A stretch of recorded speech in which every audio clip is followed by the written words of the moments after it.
Lesson 1. China resists outside influence. The Boxer Rebellion, 1899 to 1901. The Boxer Rebellion, also known as the Yihetuan Movement, was a violent anti-foreign and anti-Christian uprising that took place in China between 1899 and 1901.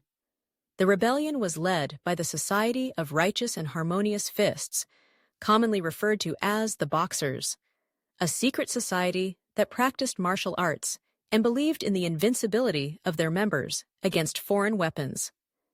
The Boxers blamed foreign powers and Christian missionaries for China's problems, including economic hardship, natural disasters, and the spread of Western influence.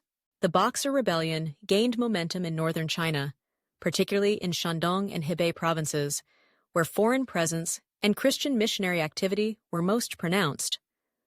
The Boxers targeted foreign missionaries, Chinese Christians, and foreign-owned property, leading to widespread violence and destruction. The Qing government, initially ambivalent toward the Boxers, eventually supported the movement in an attempt to expel foreign powers from China. In June 1900, the Boxers and Qing forces besieged the foreign legations in Beijing, leading to an international crisis. The international community responded to the Boxer Rebellion with a joint military intervention known as the Eight-Nation Alliance, which included troops from Britain, France, Germany, Russia, Japan, the United States, Italy, and Austria-Hungary. The alliance quickly defeated the Boxers and Qing forces, capturing Beijing in August 1900. The foreign troops engaged in looting and reprisals, further exacerbating the suffering of the Chinese population. The rebellion ended with the signing of the Boxer Protocol in September 1901, which imposed harsh penalties on China.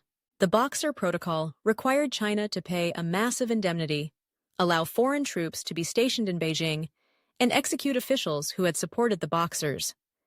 The treaty also prohibited China from importing arms for 2 years and forced the government to apologize to the foreign powers. The Boxer Rebellion and its aftermath further weakened the Qing dynasty and deepened China's subjugation to foreign powers. However, the rebellion also demonstrated the resilience of Chinese nationalism and the growing desire for independence and self-determination. The Boxer Rebellion remains a controversial and complex event in Chinese history. While it is often portrayed as a xenophobic and reactionary movement, it also reflected the deep-seated frustrations of the Chinese people in the face of foreign domination and internal decay. The rebellion highlighted the urgent need for reform and modernization in China, and set the stage for the revolutionary movements that would eventually overthrow the Qing dynasty in 1911. The 100 Days Reform, 1898. The 100 Days Reform was a brief but ambitious period of political and institutional reform in China during the summer of 1898. The reforms were initiated by the young Guangxu Emperor and his advisors, including the prominent scholar Tang Yuwei, who sought to modernize China's political, economic, and educational systems. The reform movement was inspired by the success of the Meiji Restoration in Japan and aimed to strengthen China's ability to resist foreign aggression and internal decay. The 100 Days Reform encompassed a wide range of measures, including the establishment of modern schools and universities, the promotion of science and technology, the reorganization of the military, and the streamlining of government bureaucracy. The reformers also sought to promote industrialization, improve infrastructure, and encourage private enterprise. These measures were designed to address the root causes of China's weakness and create a more efficient and competitive state.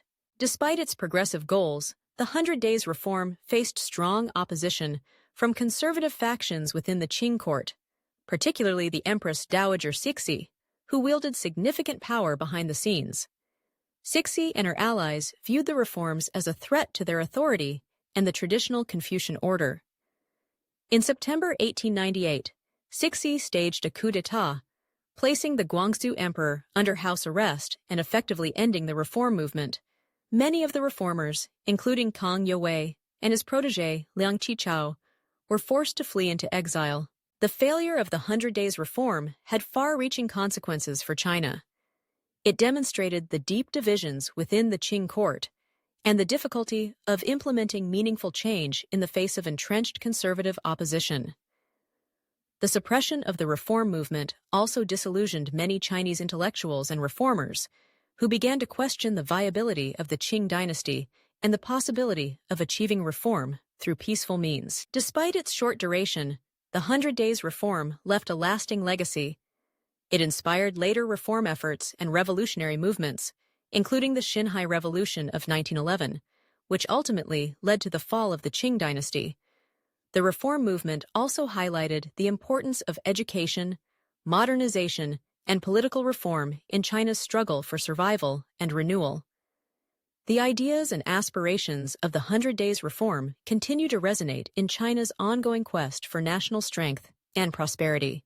U.S. Open Door Policy, 1899. The U.S. Open Door Policy was a diplomatic initiative proposed by the United States in 1899 to ensure equal trading rights for all foreign powers in China and to prevent the colonization of Chinese territory. The policy was articulated in a series of notes sent by U.S. Secretary of State John Hay to the major powers involved in China, including Britain, France, Germany, Russia, and Japan. The Open Door Policy sought to preserve China's territorial integrity and administrative sovereignty while promoting free trade and economic competition. The Open Door Policy was motivated by both economic and strategic considerations. The United States, which had recently acquired the Philippines as a result of the Spanish-American War, 1898, sought to expand its commercial interests in Asia. American businesses were eager to access the vast Chinese market, but they feared being excluded by the spheres of influence established by other foreign powers. The Open Door Policy aimed to level the playing field and ensure that all nations could compete on equal terms in China. The major powers initially responded to the Open Door Policy with cautious acceptance, as none were willing to openly oppose the principle of equal trading rights. However, their commitment to the policy was often superficial, and they continued to pursue their own interests in China. The Boxer Rebellion, 1899 to 1901, tested the viability of the Open Door Policy, as foreign powers used the crisis to further their own agendas. The United States, however, reaffirmed its commitment to the policy by participating in the Eight-Nation Alliance and advocating for China's territorial integrity in the Boxer Protocol. The Open Door Policy had significant implications for U.S.-China relations and the broader international order. It marked the United States' emergence as a major player in East Asian affairs and signaled its commitment to a policy of non-colonization and free trade.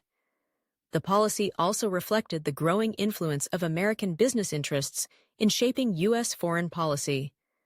However, the Open Door Policy was often criticized for its idealism and lack of enforcement mechanisms, as it relied on the goodwill of the major powers to uphold its principles. The legacy of the Open Door Policy continues to shape U.S.-China relations and the discourse on international trade and diplomacy. While the policy was initially designed to protect American interests in China, it also contributed to the broader goal of maintaining stability and openness in the region. The principles of the Open Door Policy were later incorporated into international agreements, such as the Washington Naval Treaty, 1922, and the United Nations Charter, which sought to promote collective security and economic cooperation. Despite its limitations, the Open Door Policy remains a significant chapter in the history of U.S. foreign policy and the global struggle for fair and equitable trade.